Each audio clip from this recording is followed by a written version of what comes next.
특히나 이제 30대 그 다음에 40대로 넘어가면서 이직하는 친구들이 너무 이직하면서 고통은 고통이지 이것 때문에 되게 많이 힘들어 하거든요.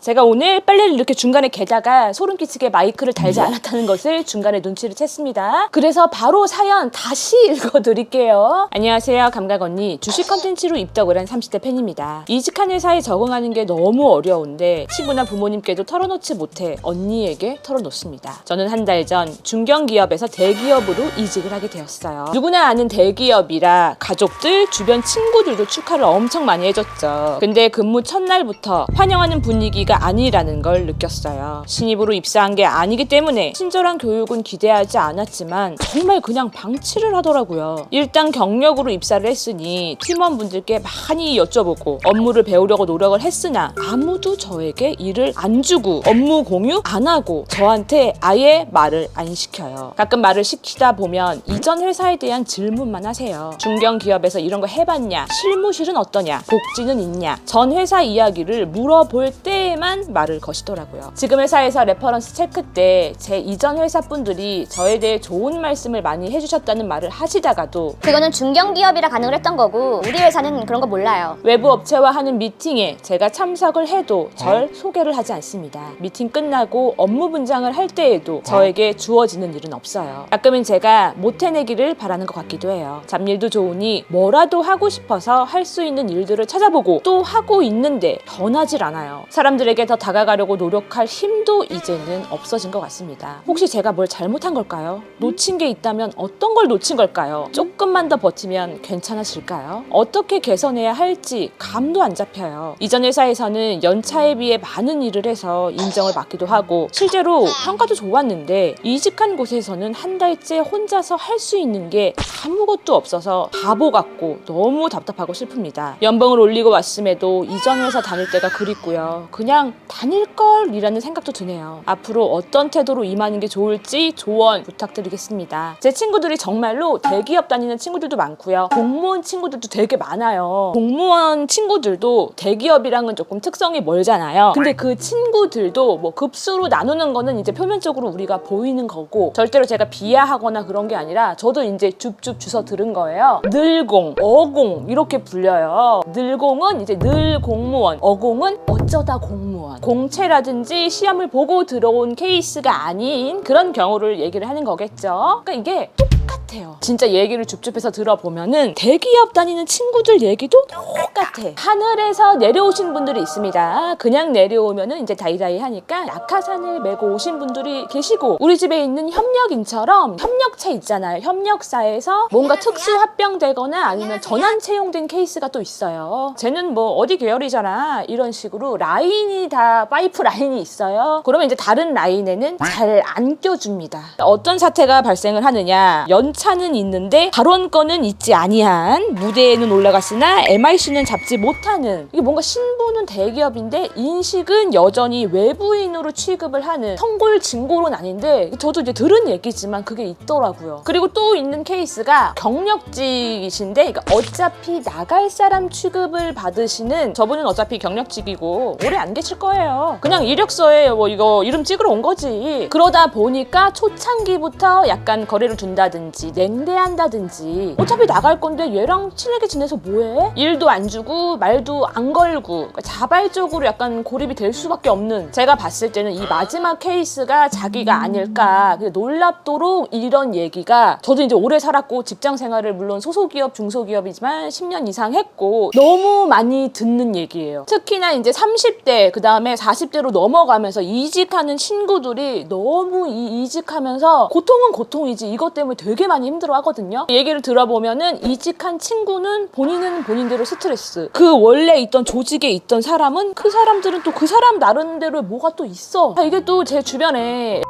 라고 어차피 이거는 제가 아무리 라고 얘기를 해도 우리 편집자님이 입모양 모자이크랑 삐 처리를 해주실 거예요. 믿어요. 제 주변에 다니는 분이 있는데 유배라는 표현 말고는 딱히 생각나는 게 없네요. 뭐 예를 들어서 기획팀에 있다가 뭐 넘버가 안 맞아가지고 오게 됐대요. 행정직에 있다가 갑자기 기술직으로 간다거나 진짜 말도 안 되는 거잖아요. 근데 있을 수 있어. 직무 성격이랑 전혀 안 맞는데 그렇게 유배되듯이 오시는 분들이 있다고요. 본인도 왜 왔는지 모르고 조직에서도 케어를 안 하고 그냥 그렇게 계세요. 대기업도 공무원 분들처럼 시험만 다를 뿐이지 어쩌다 온 사람, 버티다가 버틴 사람, 뭔가 어디서 약간 굴러오신 분, 그리고 어차피 나가실 분, 이런 구분이 거기서도 되게 철저한 게 제3자가 얘기만 들어도 느껴져. 근데 저는 이제 중소기업을 다녔던 사람으로서 크게 별반 다르지 않다. 조직이라는 게 겉에서 봤을 땐 저 사람들은 같은 회사 사람이지만 그 안에서는 막 이런 걸로 순위가 또 정해져 있고, 그러니까 이게 일이 힘든 게 20%요. 사람이 힘든 게 80%였다고 저는 생각을 해요. 작은 회사를 다녔음에도 그랬다고요. 아마 저한테 지금 다시 회사 생활을 갈 수 있느냐? 너무 힘들어요. 과호 볼 뻔했어. 어쨌든 저에게는 그런 술자리에서 줍줍한 빅데이터가 있잖아요. 저도 이런 얘기를 듣기 전까지는 대기업에 대한 엄청난 환상이 있었습니다. 저것에서는 시스템이 있기 때문에 절대로 이런 일은 발생하지 않을 것이다 라는 로망이 있었으나 그들도 별반 다르지 않다는 것을 이제는 알게 되었고, 대기업인데도 뭔가 이렇게 방치를 한다? 그러면 이제 보통이 공채 출신끼리 약간 그 꽁꽁, 이거는 거의 혈연에 가까운 거야. 피를 나눈 정도의 그런 꽁꽁이기 때문에 대표적으로 뭐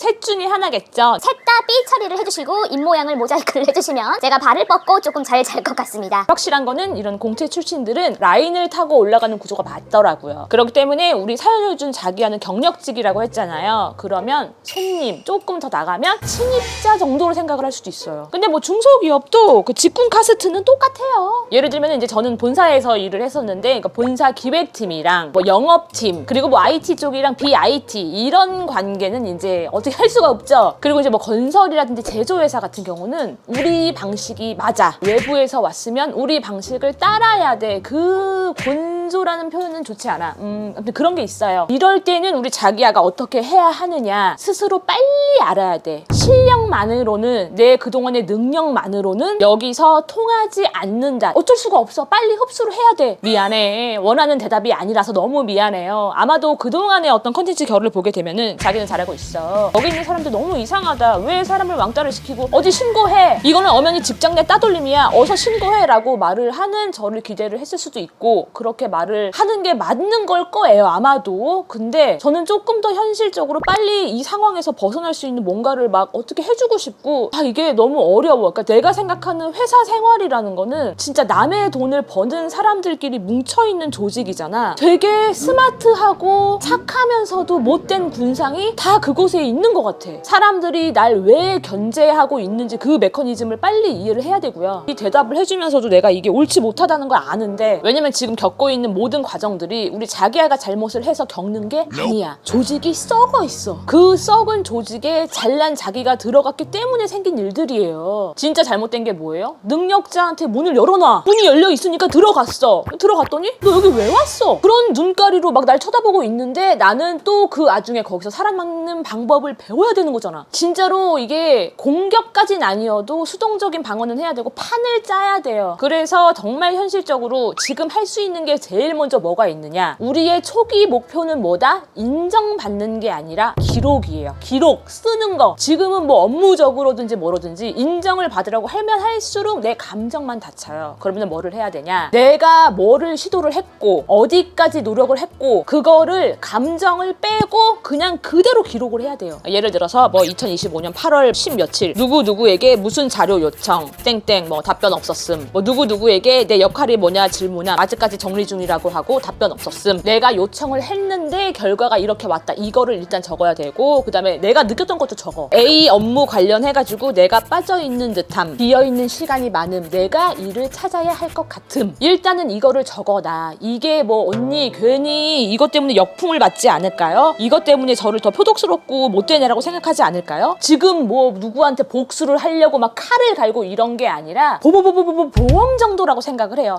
먼 미래의 보험. 왜냐면은 나중에 혹시 너 그럼 넌 뭐 했어? 라고 물을 수 있는 일이 있어요. 이거는 이제 실적이 아니라 내 생존 브이로그 같은 거라고 생각을 하고 생존 로그다라고 생각을 하고 꼭 하셨으면 좋겠고, 두 번째로는 한 놈만 패야 돼요. 일단은 하나만, 한 명만 딱 봐요. 왜냐면 이게 전부 싹 잘 보이려고 하면은 에너지가 너무 빨리 고갈되고 기가 쪽 빨려. 잘 관찰을 해봐봐요. 멀리서 싹 봐봐. 비공식적으로 이 조직에서 핵심 인물이 있을 거야. 직급으로는 뭔가가 헤드가 따로 있는데 비공식적인 헤드가 따로 있어요. 대부분 그 사람이 움직이고 있던 어떤 흐름이라든지 이런 걸 한번 잘 봐요. 질문을 하더라도 그 사람한테만 하고요. 감사 표현을 하더라도 그 사람, 협조를 구하더라도 그 사람. 그렇다고 해서 진짜 가가지고 막 공격적으로 얘기를 하라는 게 아니라, 지난번에 그 업무 있잖아요. 혹시 이 중에서 제가 할 수 있는 일이 있을까요? 혹시 이거 하다가 약간 궁금한 게 생겼는데 시간 나시면 제가 이거 좀 여쭤봐도 될까요? 되게 작고 쉬운 질문을 거슬리지 않게 꾸준히 물어봐요. 그러면 그렇게 질문을 오고 가는 모습을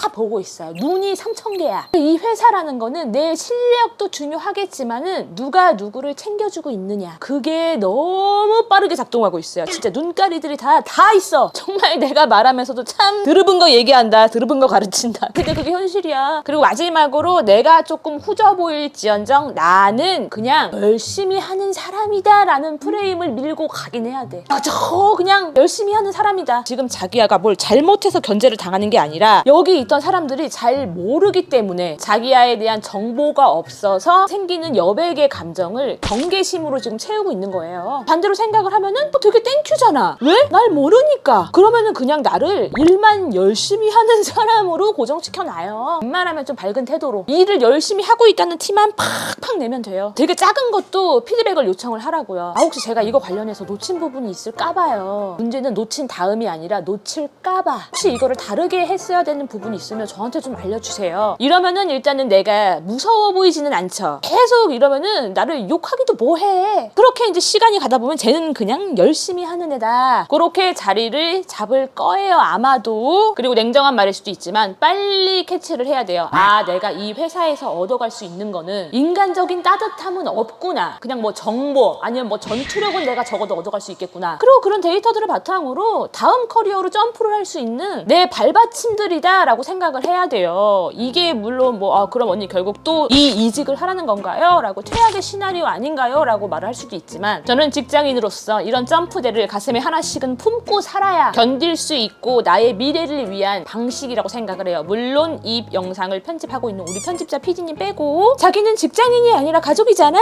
뭔 말인지 알죠? 오늘 전체적으로 멘트가 너무 셌어요. 세기도 하고 F 감성이 없었기 때문에 마지막으로 F킬러를 한번 씩 뿌리자면은, 우리 자기야 너무 잘하고 있어요. 지금 한 달째라 그랬죠. 지금 상황에서 뭔가 멘탈이 완전히 박살나지 않고 버티고 있는 것만으로도 100점. 하연이 언니 저 너무 힘들어요. 어떡해요? 유유가 아니라 제가 뭘 잘못하고 있는지 모르겠고 놓친 게 있을까요? 이렇게 글을 썼다는 거는 이미 스스로도 위기관리 능력이라든지 인지가 너무 빠른 분이고 감정에 대한 그 분리력이 있는 분이에요. 그래서 누구보다도 댓글에서는 다른 반응이 있을지라도 우리 자기야는 내가 무슨 말을 하는지 이해가 되실 거라고 저는 믿어요. 그래서 제가 얘기했던 거 잊지 마시고 정말 힘을 냈으면, 혹시 제가 너무 마지막에 포장하려고 F인 척하는 거 티나고 막 그런 건 아니죠? 그랬으면 좋겠습니다. 오늘은 여기까지 할게요. 화이팅! 쭌쭌쭌쭌쭌쭌 가는 길에 구독 눌러줘. 쭌쭌쭌쭌 가는 길에 구독 눌러줘.